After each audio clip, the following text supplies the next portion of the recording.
And yet, everybody. My name is Heather Fleming, and I'm the Executive Director at Change Labs in Tuba City. And I'm joined today by my colleague, Mariah Ashley, over in Flagstaff, Arizona. Mariah is our resident designer this year, and I'm sure she can tell you a little bit more about what that means. Anyways, it's great to meet all of you guys. It's also awesome to see lots of familiar names on here. Sandy Whitehair, I recognize her name and admire the work that she's doing. Carmi, currently in our business incubator. Erwin So, who's also my cousin, also in our business incubator. Tim Deal, who's one of the coaches for Change Labs. Welcome all you guys, it's great to see you. So the three ladies that were gonna be running today's webinar included myself, Mariah, and then our colleague, Alex Barton, who's the brand manager for Change Labs. And collectively, the three of us make up the Change Labs design team. Unfortunately, Alex has fallen ill and she's in the hospital. She's fine, she doesn't have coronavirus, but she does have just general respiratory issues. So she won't be able to join us today. And some of the content that she was gonna cover was, I would say, really valuable to this whole discussion. So we've decided to take that content to turn it into a second follow-up webinar that all of you will be invited to join. And it's really going to be focused on more on social media marketing. And Alex is a guru on that in the sense that I would definitely consider her a social media influencer. She's got a large following, she's an artist, and she just does a wonderful job at photo curation and captioning, all of those things that you usually admire in your favorite Instagram folks. So she's gonna talk more about, photo composition and posting, how often to post, what to post, and writing content for Instagram and social media. But for now, let's dive into the content that Mariah and I had put together today. So this is the rough overview of the time we have together. I'm gonna kick us off with the boring stuff, or I don't know if it's boring, I think it's kind of fun, but it's the logistics. It's all the stuff that you either have to do or think about before you can start selling online. And then Mariah is gonna step us through the 3 different ways that you can do that, specifically website, social media, and third-party platforms. And then that 25-minute section, the basics of social media marketing that Alex is gonna cover, we're gonna turn that into just more Q&A time for you guys and separate out that content into a whole nother dedicated webinar. So without further ado, I'm gonna go into the logistics, the 5 things you really need to consider before selling online. So first and foremost, a business name. And probably, I know, because I know some of the people on this call, some of you have business names, but I also know, thinking a lot of my favorite flea market vendors, or some of people selling jewelry that I go to again and again, they don't necessarily have a business name. But I'm gonna show through a little flow chart here. In order to sell online, you need to have a bank account. And in order to have a bank account, you are going to need some sort of name to cover your business. So it all kind of goes back up to this. What is the name of your business? And it's absolutely okay to use your name for your business. Like one of the most successful members of the Change Labs Business Incubator is Marissa Mike. And she came into the business incubator with Marissa Mike Design. So she added, just something at the end. And her brand, or her logo that we helped her develop, that you see on my screen here, is just a beautiful interpretation of her name. So it's absolutely okay if your name is Brenda and you just want to be, Brenda's Bags or Brenda, then that's absolutely fine. But just delineating, like, this is the name of my business, is going to help you going forward. Because in order to set up a bank account, you don't necessarily have to have a registered business with the Navajo Nation or with the state of Arizona, but the bank is going to want to know that that your business name is is accounted for in some way, shape, or form. So the easiest thing to do is to register your business name with the Arizona Secretary of State. And I'm sorry, it can go New Mexico too. Because Change Labs is in Tuba, I'm very used to speaking to our fellow Arizonians, but this works in any state. So the way that you do that, I have the link up here. It's ecor.azcc.gov/entity search. And you'll just type into the cursor there the name that you're thinking of, and it'll tell you if there's a business that's already has that name. So again, if you decide that your name is Brenda Begay and you want to do Brenda's Bags, just type in Brenda's Bags. It'll tell you if somebody already has that name, in which case you'll probably need to come up with something else, Brenda's Bags 2, or Brenda's Wonderful Bags, whatever it may be. Claim your name through the state of Arizona. I think it's like a $10 filing fee. And that will enable you to set up a bank account dedicated to your business. And my colleagues over at Change Labs are always quick to point out that it doesn't need to be a business bank account. You can set up a personal checking account for your business expenses. And there is definitely advantage to that, because I've tried to point out some of the fees here. The fees and the opening requirements for business bank accounts do tend to be higher than personal checking accounts. So for example, if you wanted to open a business bank account with Wells Fargo, which, you know, there's a branch in Tuba City, they're going to charge you $14 per month to have that account, unless you have, or until you have $7,500 in that account. So that's a lot of money that you'd have to keep in there in order to avoid that monthly fee.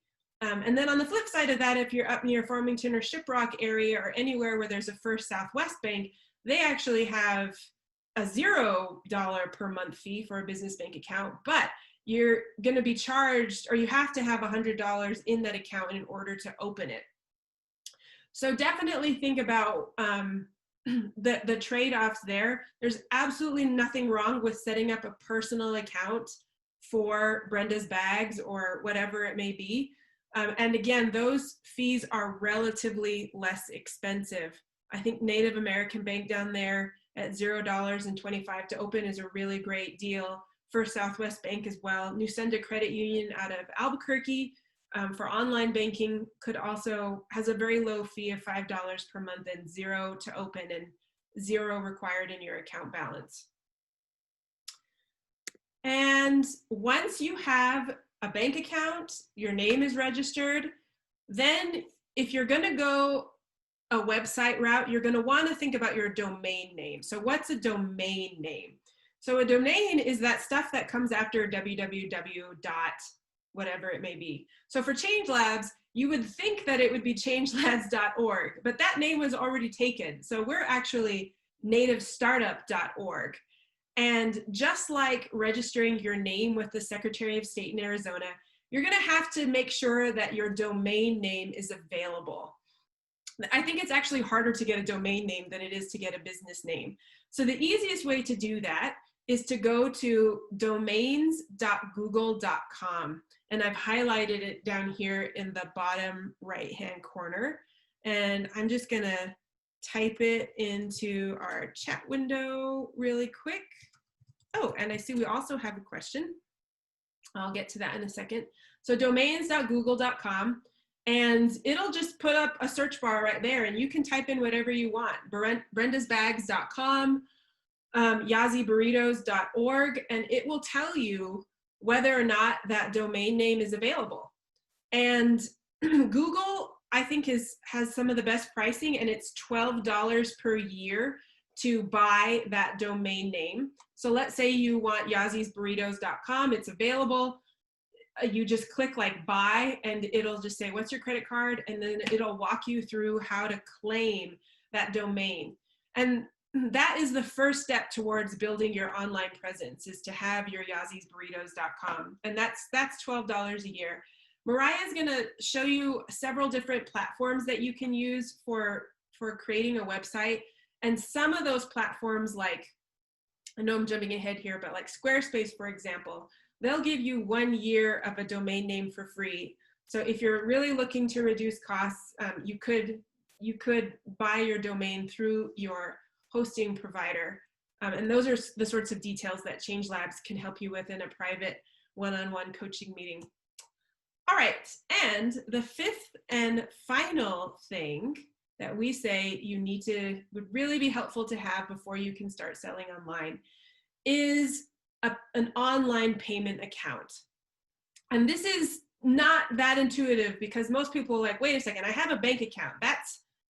Isn't that all I need? And in some cases, yes, but in most cases, no. The way, or actually I have it here, or I'll jump there in a minute, but when we're talking about online payment accounts, there's usually the big three here: PayPal, Stripe, and Square. A lot of people are already familiar with Square. They're very prominent in the flea market and on the roadsides. PayPal too, and now I know a lot of vendors who are using Zelle and other things, but particularly Stripe is the big one that it's basically just like a pass-through. And unfortunately, it also means that they take a transaction fee on everything that you charge, but here I have it drawn out here. All of those platforms connect to your bank account. So anytime you process a sale, whether that be through Instagram, Facebook, or Squarespace, it is going to link to your Stripe and to your PayPal or your Square, and that's going to link back to your bank account, which is registered under your business name.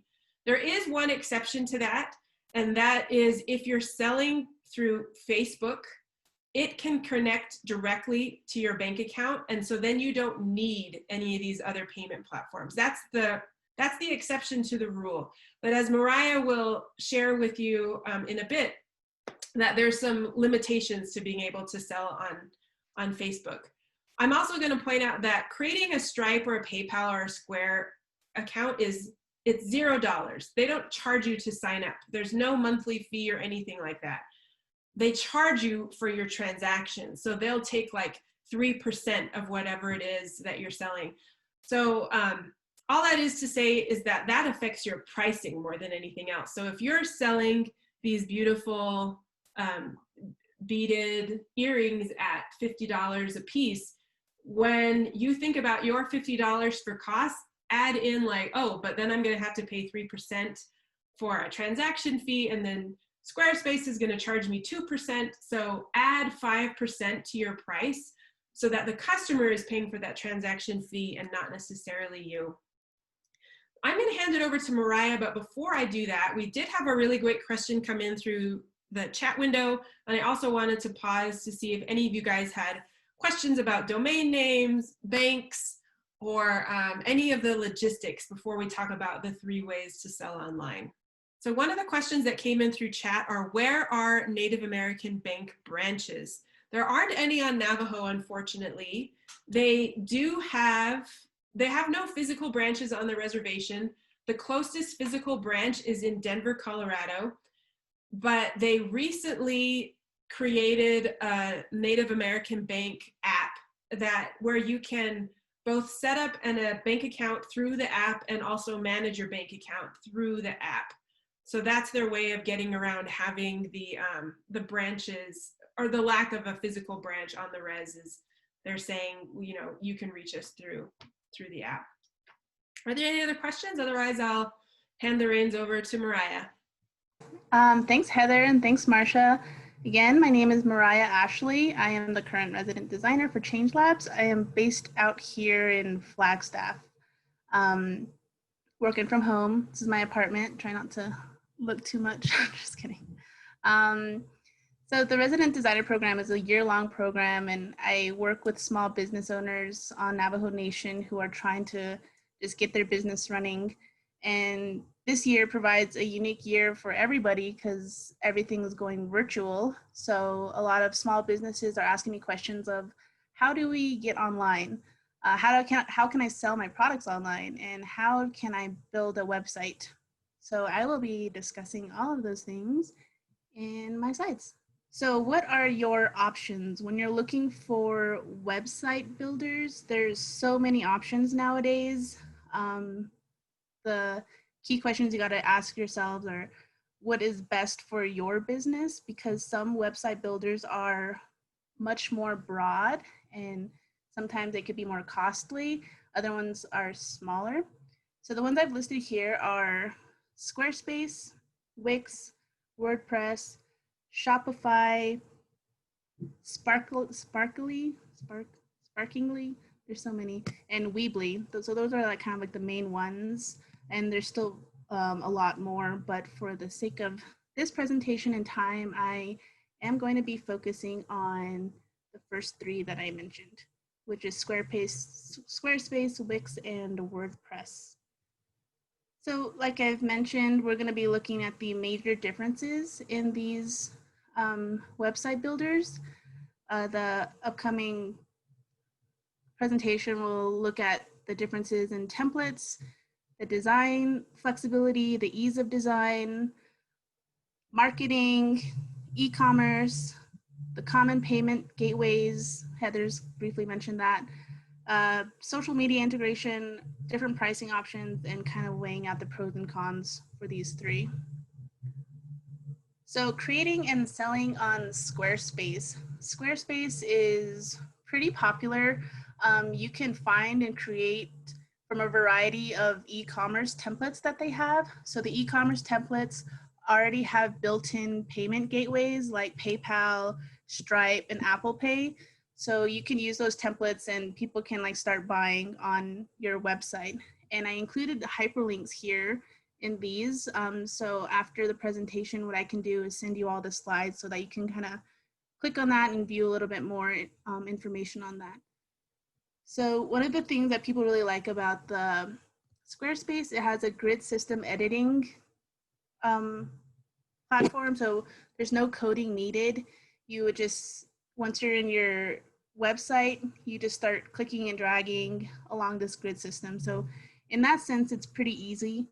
It's also very responsive to mobile devices, which is really good, especially nowadays when everybody has a phone.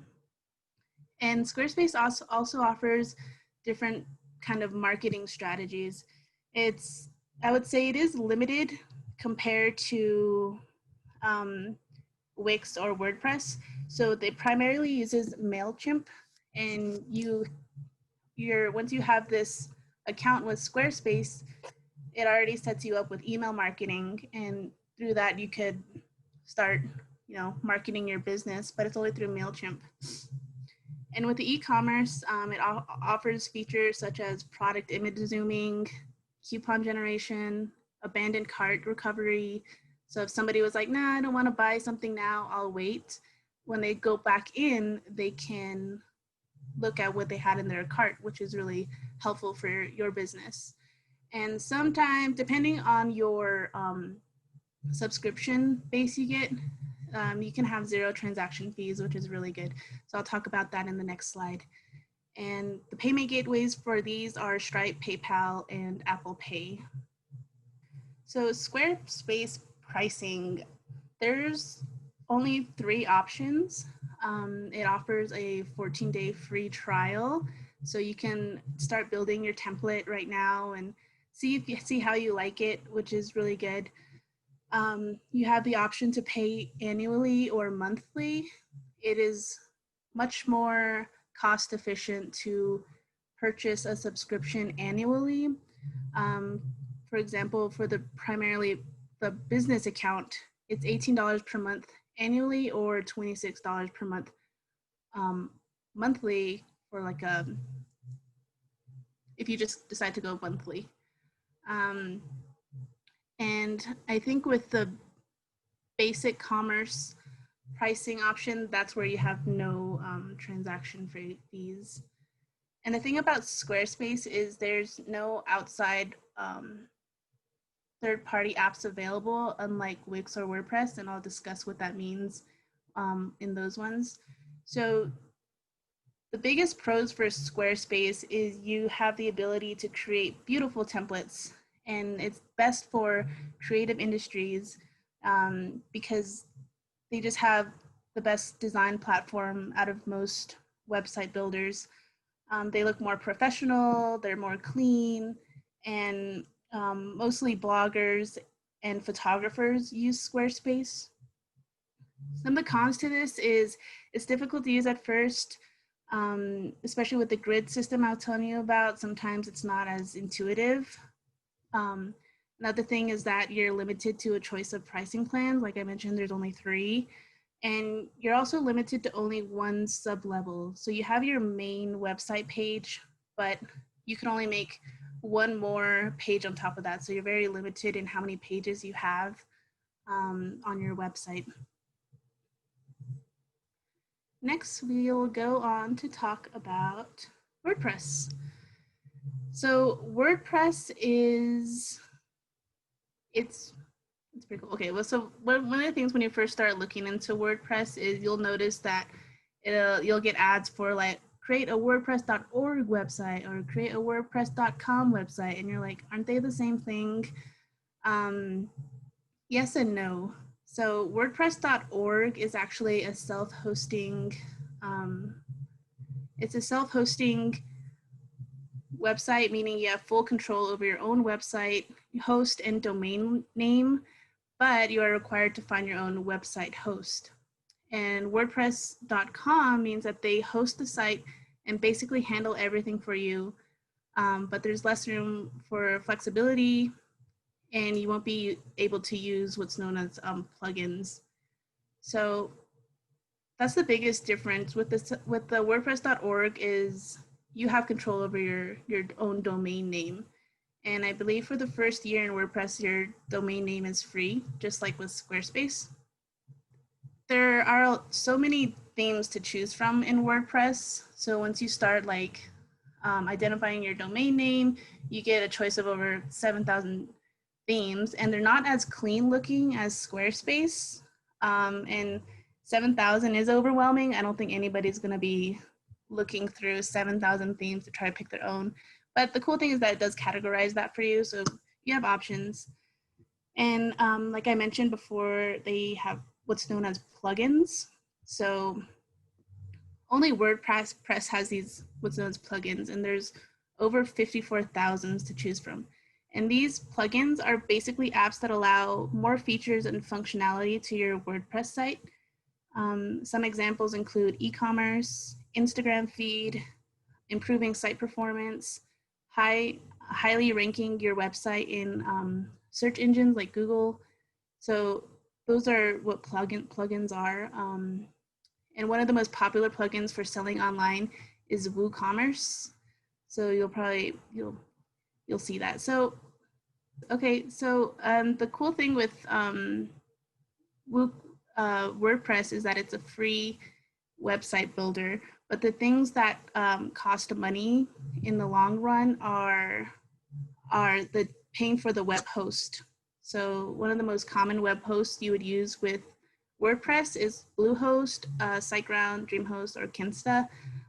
This is the part that may get a little overwhelming for folks, but the best recommended web host for WordPress is Bluehost, and that's the picture I have here. They have these different plans per month.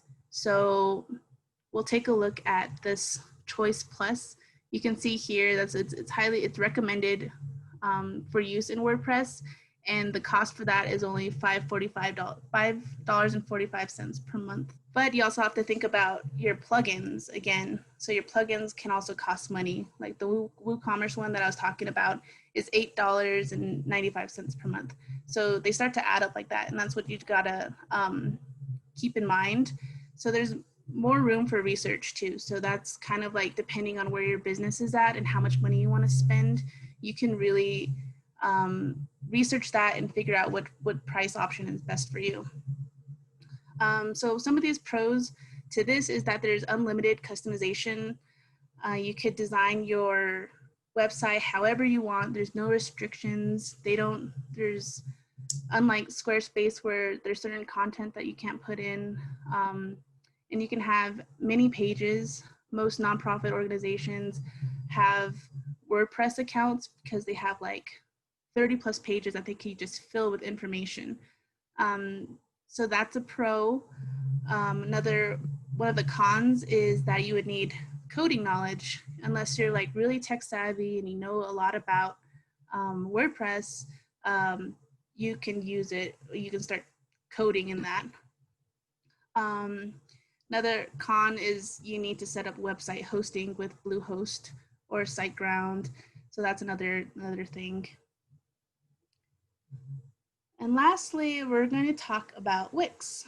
So Wix, you may have seen like ads on it on Facebook or just on Google. One of the most common things I came across when I was doing research on this is that it's beginner friendly, just like Squarespace. There's no coding needed. It has a drag and drop editing feature, which is pretty intuitive. So whatever content, pictures, descriptions you want to put in, click, drag and drop into that, and you can kind of like customize sizes, which is really cool. And there's over 510 different themes to choose from, which is also very mobile responsive. And in terms of marketing, Wix allows third-party options unlike Squarespace. So they have what's known as marketing apps. And these are kind of like plugins, but it's built for Wix. And you can add that into your website and you can customize things you need. So for example, I'll talk about Wix Booking app. So that's an app that you can add. So the one bad thing about Wix is that it's only used for if you're selling products, you're selling t-shirts or something like that. You can't really use, like if you're a consultant, you can't really sell your services on Wix unless you get a Wix Booking app, which is, there's more information here and that's clickable. So it's best for selling products. In e-commerce, there's an ability to sell without transaction fees depending on your subscription base.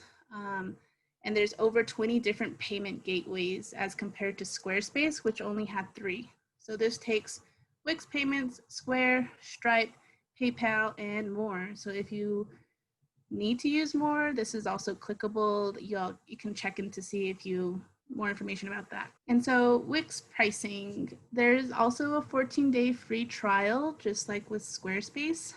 There's 3 e-commerce payment plans that I found.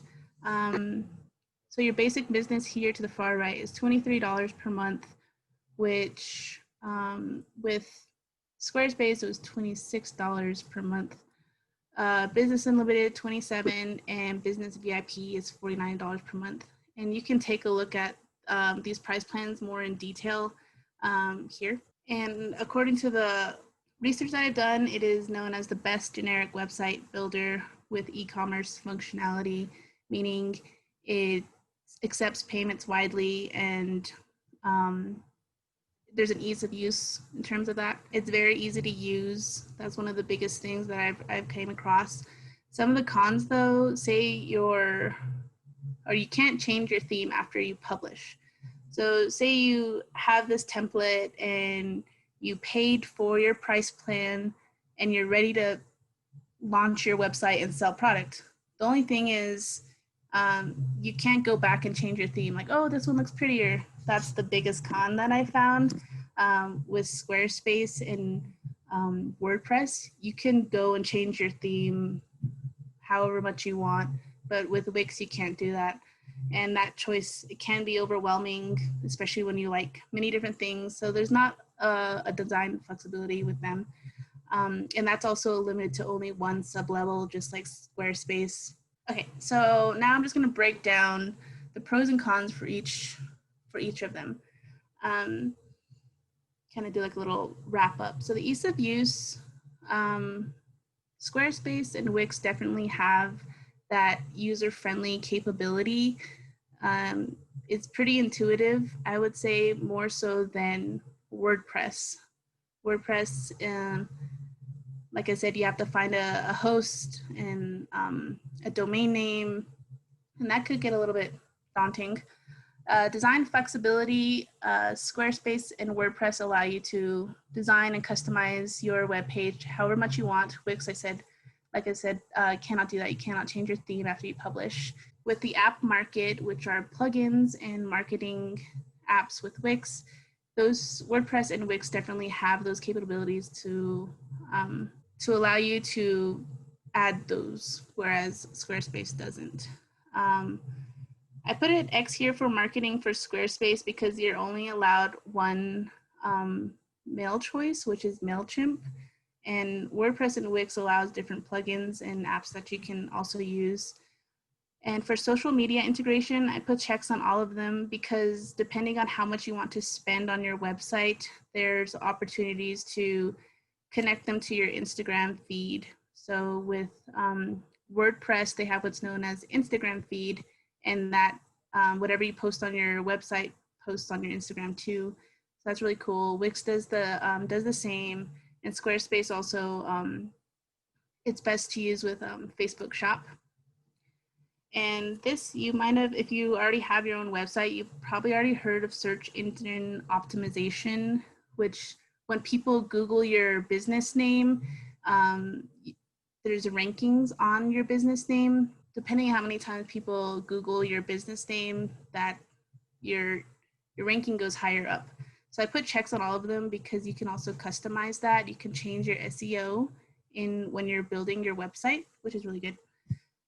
And in terms of live support, if you're having troubles with your website and you decide to call Squarespace, I've read that most of the time you won't talk to a human, so that could be kind of frustrating.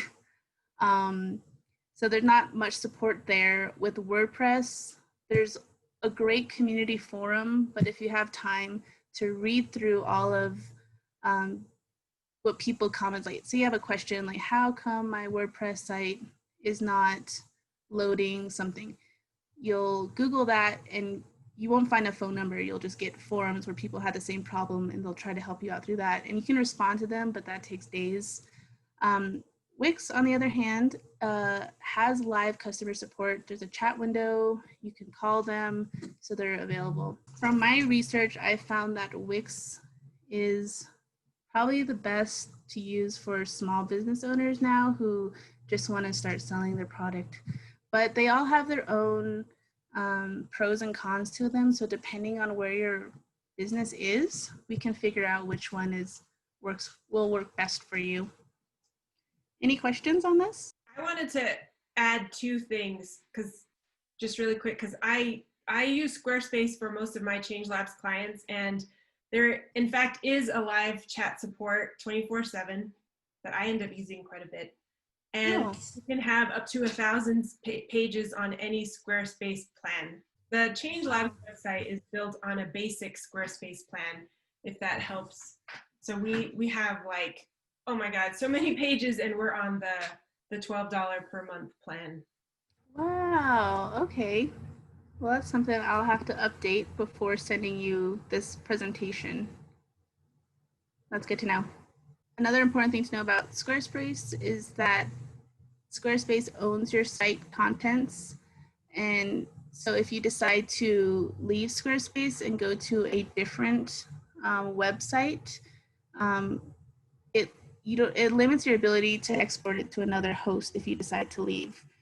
Okay. And if you are a small business who does not want to or is not ready for a website just yet, there's definitely ways to sell your product, and social media is probably the second best option. So the best platforms that I saw for marketing online are Instagram, Pinterest, Facebook, Twitter, Snapchat, and LinkedIn. So I've read those are the best in terms of marketing.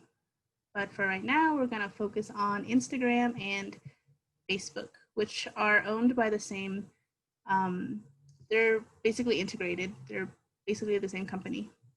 So we'll go a little bit into more of that. Facebook just started this thing called Facebook Shop, and it's a new feature that was launched this past year in May.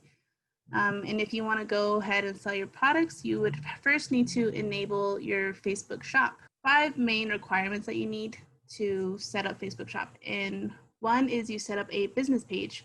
And this is a link that you can click to that will kind of go through a little bit more on how you set up a business page. So if you have that, you'd have to be designated the admin, because admin is able to make changes and do certain things. You must be able to sell products. So again, like not really so much as services or digital downloads. 3, which is kind of crazy, you must have a minimum of 2,000 likes on your Facebook page in order to sell products on your Facebook shop, which might have changed now, but when I was trying to do a little bit more research into that, that's kind of what I kept getting. So that could kind of pose a big problem for like small businesses. Hopefully they might be changing that soon, who knows. 4, have a tax identification number. So when you're setting up your business page account, they'll ask you certain questions. And that's one of them is have a TIN. So that's something that you get when you register your business with whatever state that you're living in. And 5, you must accept Facebook's merchant terms. Once you do all this, Facebook will review your page and they will choose to accept it or not. But I think most of the time they accept it. So once you're accepted, you can go ahead and start setting up another account called the Facebook Commerce Manager, and you can click on this and it'll kind of go through a step-by-step guide on how to do that. So basically this helps you figure out your checkout methods, either through like a third-party web page or through Facebook and Instagram. It's pretty self-explanatory. I was kind of like checking that out before this presentation with my personal Facebook, and it's pretty intuitive on the steps. So one of the needs for that too is you'll need a US bank account and routing number, what Heather mentioned before, tax payment info, shop preferences and policies. So that is just kind of like your own business's policies. What is your return policies? Kind of questions like that. You'll have to like set that up in Facebook shop. So the second step is actually to then create a collection of your products. So that is like the name of your products, a description, and your product images.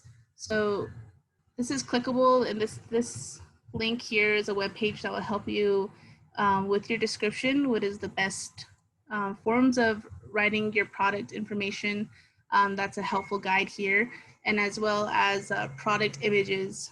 So you can't just have like small pixelated pictures when you're setting up your Facebook shop, because that could look too blurry. And most of the time when people are looking at your products, if you had 2 pictures and one was kind of blurry and one was like high quality and had good lighting, most likely you're going to probably buy from the one that has high quality lighting and kind of more professional looking. So that's a good link here that provides those types of guidelines and ratio certain aspects, that kind of stuff. And the third step to enable your Facebook shop is you also get to customize your storefront. So this picture here on the phone is somebody's shop where they customized what their storefront looked like. There you get to figure out what kind of layout you want, your style, so adjusting colors, button sizes, text, all that stuff. So I would say like that's like the most fun part about getting your Facebook shop up. So once you're all satisfied with that, you can go ahead and publish your site. But again, Facebook will also review and approve within 24 hours. So I'm not sure what the acceptance rate is. I'm up with Facebook shop, but that's kind of what I've read. And here is a link to selling on Instagram. So I know I said that they were connected businesses, but to access Instagram shop, you're going to need an Instagram business account, a Facebook store, and an e-commerce website. One of the most popular e-commerce websites for Facebook are Shopify. Even Wix is another e-commerce website. So kind of connecting all your accounts together in one space.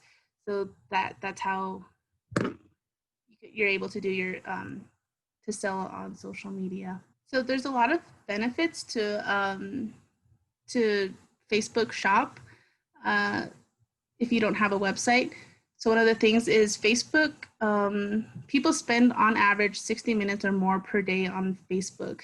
And about 90% of the people who do go on Facebook use their mobile phones. So that's another way to kind of get your business and like push your products out there too. 7 out of 10 American consumers have discovered retail products on Facebook because it's, everybody's on it and people buy a lot of things. Most likely they're going to want to buy some of your products. So that's another statistic. Facebook is the leading social platform. I think almost everybody has a Facebook. And a cool statistic that I saw was that 6 new users join Facebook every second. So that means daily you get around 500,000 people daily joining Facebook, which is really interesting. What are the fees to Facebook? So in order to sell products on Facebook, there is a 5% transaction fee, or they call it a selling fee. So that includes the taxes, the cost of payment, processing, the checkout transactions. That's included when somebody wants to buy your product. Or there's like a flat fee of 40 cents for shipments under $8. And a lot of this is non-refundable unless stated otherwise in the merchant policy. So you kind of have to like weigh your pros and cons on like, is it worth it to get a website? Like thinking about that and the ones I've mentioned, or to sell on Facebook, on social media. And these are some helpful resources that that I use to research with. In the past, the previous resident designer, Tommy Greyeyes, created a 3-part series on how to design a Squarespace website. So check that out on the YouTube channel. If you're a little bit unsure about state sales tax and laws, here's a good link. I did use this website builder experts to kind of compare Wix versus Squarespace versus WordPress. That's where I got a lot of my resources. You can check that out. And if you are unsure on wanting to choose between Wix versus Squarespace, here's a good one. Yeah, and how to set up a Facebook store. Does anybody have any questions on things I've mentioned at all? I'll pause for some questions, and I'm gonna, while we're pausing, I wanted to clarify one thing. There was a line in Mariah's slides that said tax and payment info, needed for your Facebook site. And she had previously mentioned an EIN, or employment identification number. And I just wanted to point out that depending on the nature of your business, if let's say you're a sole proprietor, which basically means your business isn't registered with the Navajo Nation or the state of Arizona, you're basically self-employed, you sell your burritos or you sell jewelry, that you're a sole proprietor, and your tax information, if you don't want to apply for an EIN, which you don't have to, it's your social security number. That's all it is.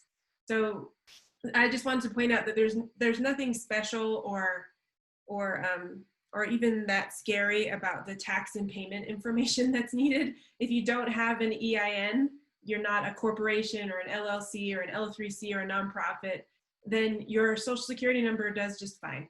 Any other questions about differences between selling on social media versus through creating a website? I had one, Heather. So in the line I provided, it's a tax identification number, a TIN number. Was that different from an EIN number? EIN, TEIN, FEIN, it's all the same thing. It's basically all employment identification number. Carmi is asking, how about fundraising for nonprofits on social media? Mariah, do you have any thoughts on that? So I'm not really sure a lot about that. You can through Facebook, and you can through Squarespace, which isn't social media. I don't know about, I personally don't know about Instagram though, or using Snapchat or anything like that for donations. But Facebook, actually, if you have a nonprofit account through Facebook, like Change Labs does, they in fact really try and push the donation stuff. They're like, do you want to add a donate button to basically every single thing that you post? So they try and make it as easy as possible, and it connects back to your bank account. But Mariah, why don't you and I look into nonprofit donations through Insta as well? Because I can't say that I know. Right.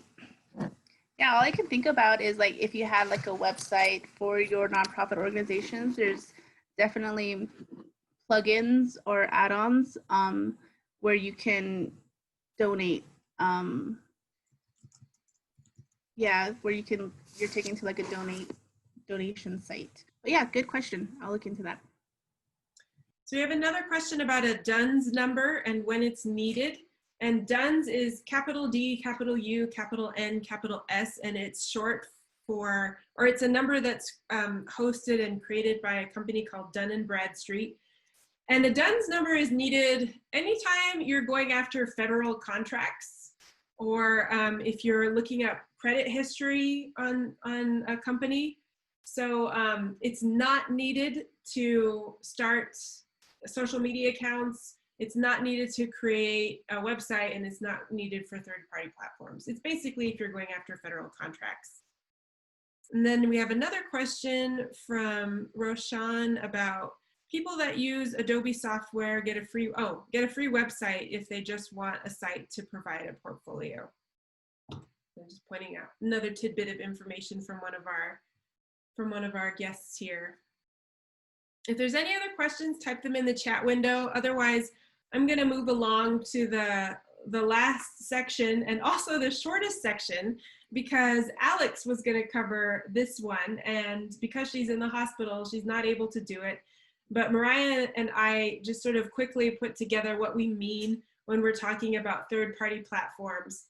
And I would say that if the thought of creating a website so that you can sell, or even if you're not on social media and that sounds a little too intimidating, then another option is third-party platforms. So think eBay, think Etsy, think the new site shopnavajo.com, Redbubble, and Arenda Tribe is a little bit of a different model that I'll talk through in just a minute. But all this is to say is that in all the other situations, you're basically establishing your own space on the internet to set up your store. The alternative to that, if that sounds like more work than you wanted to sign up for, is you could go to Etsy or eBay, which are basically like shopping malls on the internet, and create a store within the mall. And so they get rid of all the infrastructure stuff. Because you're just a retailer inside the mall, you don't have to have a hosting service. You don't have to deal with domain registration and all that stuff. When you sign up for an Etsy shop, your website becomes like etsy.com/store/Brenda's Burritos, or whatever it may be. And when you're selling through Etsy and eBay, it usually is more products. I don't think you can purchase services through Etsy, though you could argue that a lot of what Etsy sells are just services, in that everything is so customizable. And same with Shop Navajo. They tend to focus more on artisans and arts and crafts more than they do livestock and cattle or food vending and things like that. And I included Redbubble and a company like Arenda Tribe on here just because there's different ways to think of third-party platforms. You can think of virtual malls like Etsy, eBay, or shopnavajo.com, all of which will take a percentage of your sale. So again, you have to think about that transaction fee when you're setting up your pricing. But then companies like Redbubble, one of the businesses in our incubator, Crystal Dugai out of Kaibato, uses Redbubble. So she's an artist, and she creates, I had one of her pieces here in my office, and I was photographing it this morning and I put it away, so I don't have it on me. But she creates artwork. I think another great example is these guys at Black Salty Sheep Creations. So they just do the artwork, like they drew these cute little Lego people. And then you upload your artwork to Redbubble. And then Redbubble takes your artwork and puts it on things like t-shirts, comforters, clocks, mugs, stickers, postcards, keychains, phone cases, laptop cases, like so many different things. It's kind of ridiculous. And then they sell your work on these things, and you own the artwork, but they get a cut of anything that's sold through their website. So if you create art and you're just looking to put the art on many different things, Redbubble or other similar platforms may be an easy option for you. And then Arenda Tribe is a completely different way to think about a third-party platform.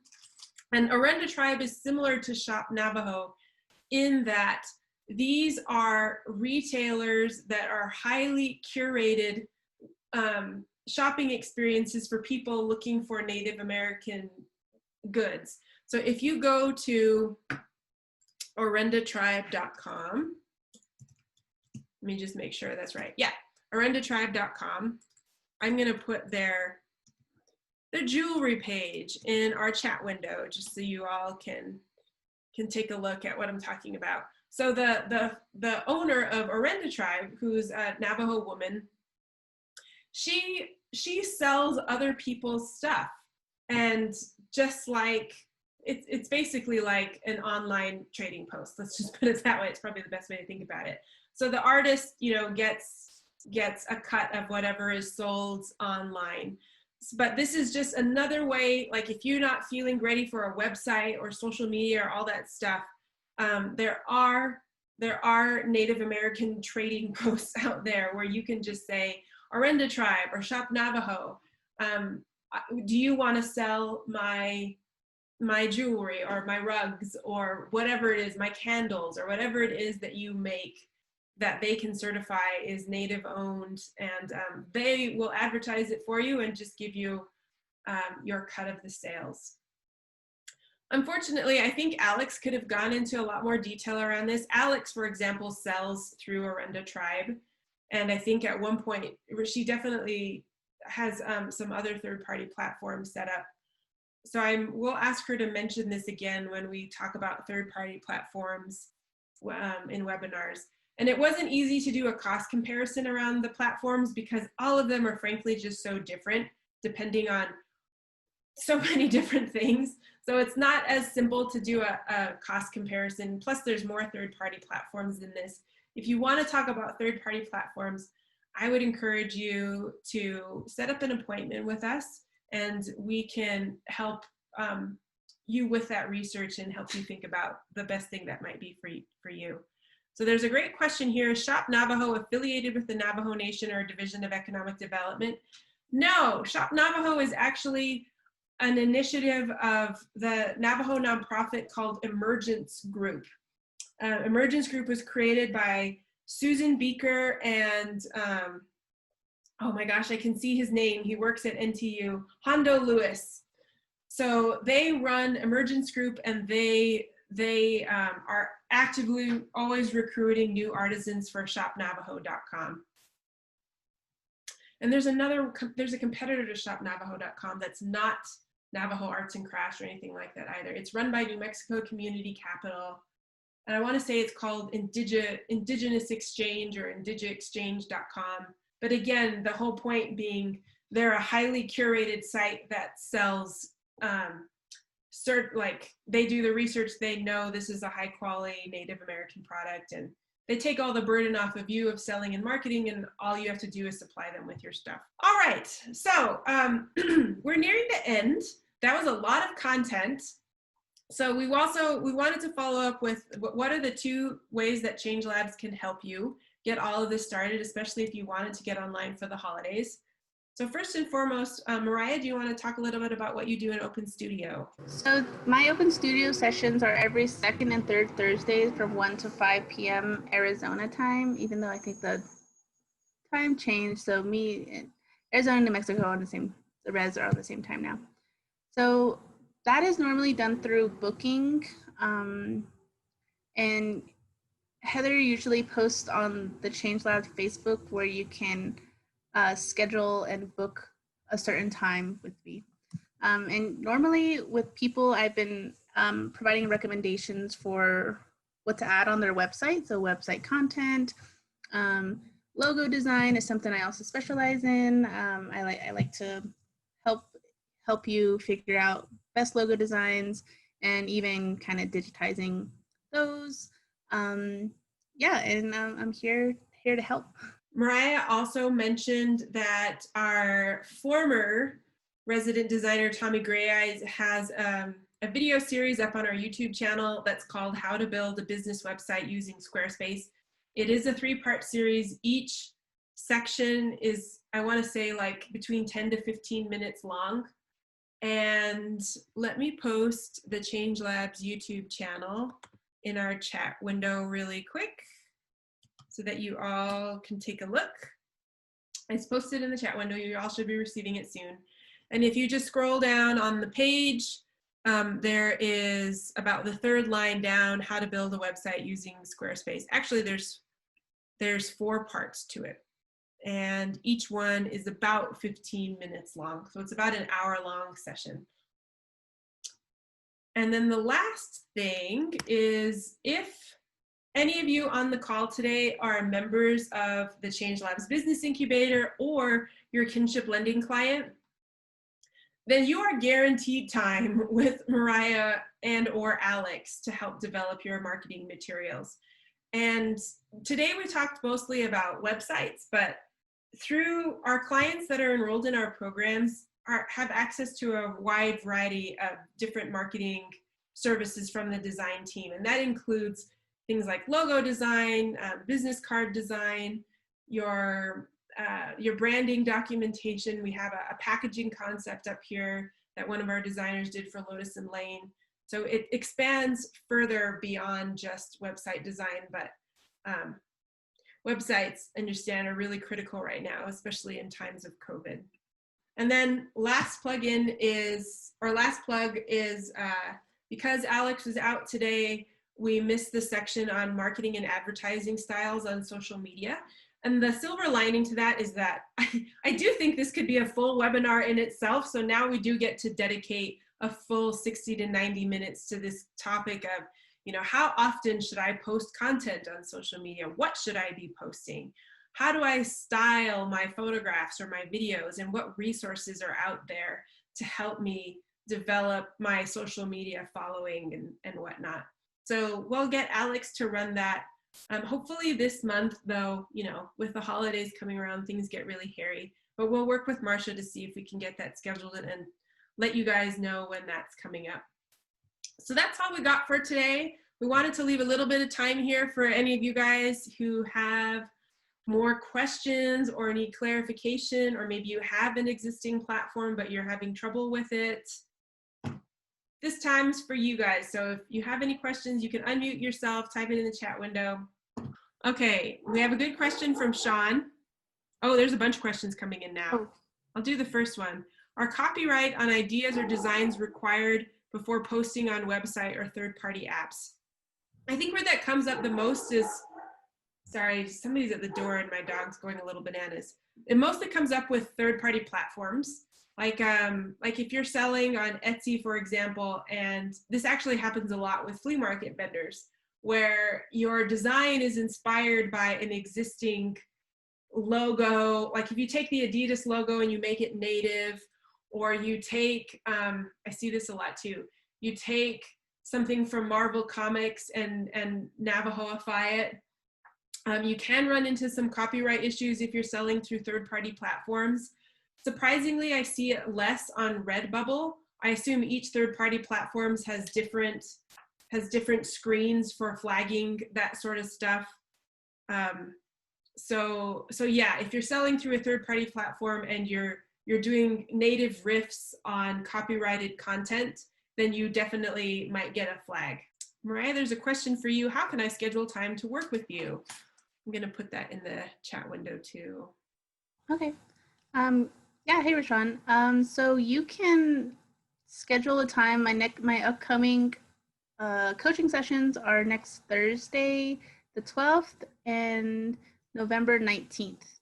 So those are 2 days where you can if you're on Facebook and you follow Change Labs, there's a link there where you can book a certain time with me. It's usually through Calendly. And Sally asks, are there any web designers that we recommend? And the answer is yes. We keep a whole roster of Native American web designers that we work with through Change Labs quite a bit. And there's enough that it's probably not effective for me to just ramble through the list right now.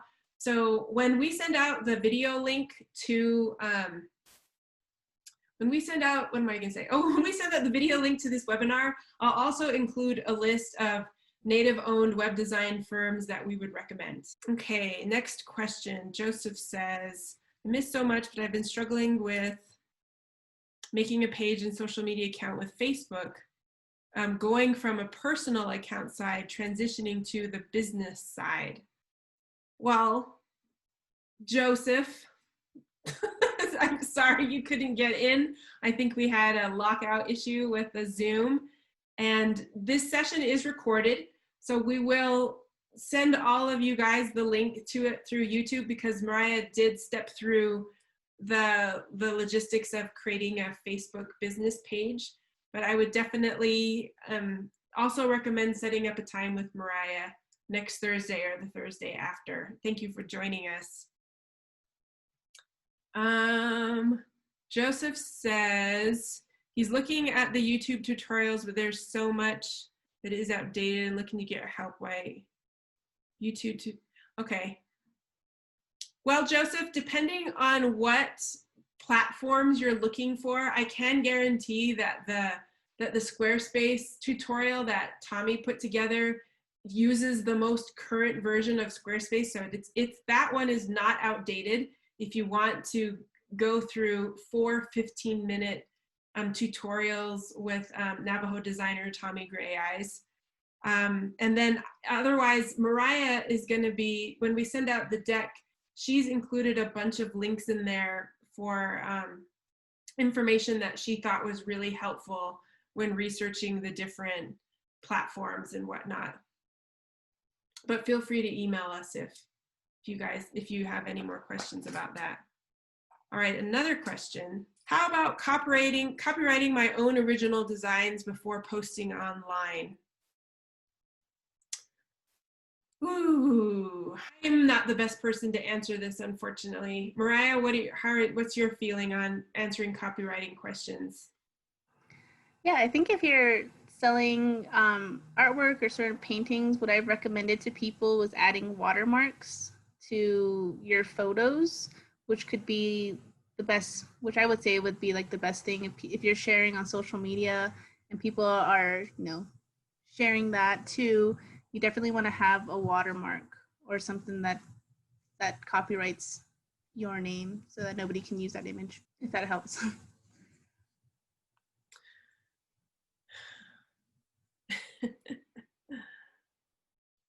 Somebody suggests legally best to hire an attorney. If you're going after intellectual property, I would definitely hire an attorney. And intellectual property would mostly be if you're developing new products or devices or mechanisms, new innovations.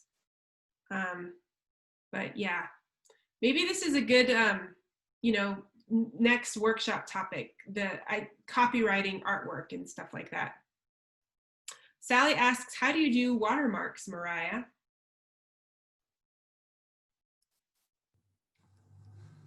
So I usually like to use like InDesign, which is an Adobe platform, and that you can sign your name and like kind of stick it on your artwork, and then you export that as a PDF and then you can share. But then you'd have to like pay for those services. Yeah.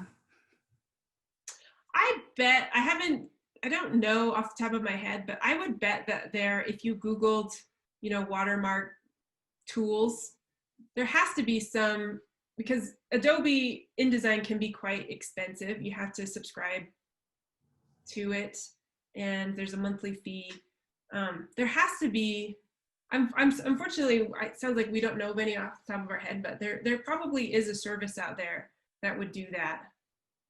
so that you don't have to subscribe and learn how to use Adobe Illustrator or Adobe InDesign or Illustrator. If you need help with that right away, Sandy, I would recommend setting up a meeting with Mariah for next week. She has some available time slots. All right. Well, thanks everybody. Oh, is Skillshare a good resource? Are you all familiar with Skillshare? Yeah, Skillshare is basically like a learning platform where you can learn about a variety of different things. So if you're looking to learn about new marketing and content creation, Skillshare is a great tool. I was also thinking of Canva, and there's lots of competitors to Canva. So I'm going to post that in the chat window too. I think it's just Canva, or I know it's just canva.com. And the great thing about Canva though is that they have all the social media templates there. So if you're selling, these cute little keychains again, and you have a photograph of them and you just want to put it into a Facebook template or an Instagram template, you can go to Canva and just drag and drop your stuff into their templates, and they'll make it look nice for you. And there's free versions of Canva and there's paid versions of Canva. But if you're just looking to create social media banners, Instagram, Facebook, Pinterest, etc., you can do a lot of that stuff for free. Oh, I realized I only published that link to just Sally, so I'll just make this for everybody. Canva.com. Well, thanks everybody. Again, we've recorded this and we're going to throw it up on YouTube here in a little bit. In the meantime, if you have any questions about Change Labs or our services, here is Marcia Gray's email. And our co-working studio in Tuba City is open Monday through Friday from 8 a.m. to 4 p.m. We're all in the same time zone now, so don't get confused about the time zone. And we'd love to work with you. We'd love to help you get all of your stuff online so that you can start selling for the holiday season. Thank you guys. Hope to see you again soon. Hi everybody, thanks for joining.